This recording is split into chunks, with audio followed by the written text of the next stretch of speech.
নমস্কার বন্ধুরা, আশা করি আপনারা সকলেই ভালো আছেন। বন্ধুরা, সুন্দরবন কৌশলের ফ্যামিলি ব্লগে ছোটোখাটোভাবে একটু ফ্যামিলি ব্লগ করে যে দিই, তাও কিন্তু আজকে দিইনি, শর্ট ভিডিও ছাড়িনি। কালকের একটা ভিডিও ছিল যে পুজো দেবার, সেটাই আজকের সকালে ছেড়েছি, আপনারা অনেকেই দেখেছেন। তো বন্ধুরা, এখন ভাবলাম আপনাদের সাথে কিছু কথা বলি। কালকের আকাশ আর আমি যে গেছিলাম পুজো দিতে, আকাশের ভীষণ শরীর খারাপ, ওর তো শ্বাসের প্রবলেম।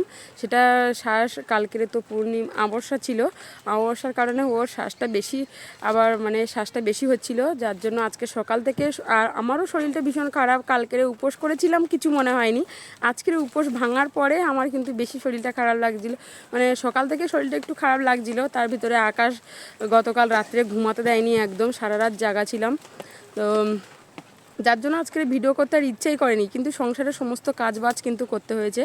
তো কী আর করা যাবে বলুন, সংসার এভাবেই আমাদের চলতে হয়।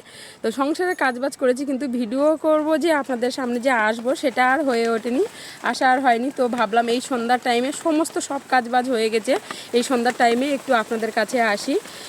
আজকে কিন্তু আমি আমার কুকিং চ্যানেলে যে সুন্দরবন কৌশলা হাইসেলে আজকেরও কোনো কিন্তু রান্নাবান্না গতকাল করা ছিল, সেটাই আজকে দিয়েছি। আজকে আমার সুন্দরবন কৌশলা ফ্যামিলি ব্লগেও এরকম কোনো কিছুই আজকে দিইনি। এই এখনই কথা বলছি, এইটাই আপনাদের কাছে আবার আজকে দেব, এটাই আপনারা দেখবেন, আশা করি ভালো লাগবে। আর আমার আকাশ যেন সুস্থ হয়ে যায় সেই কামনা করবেন। আপনারাও ভালো থাকবেন, সুস্থ থাকবেন।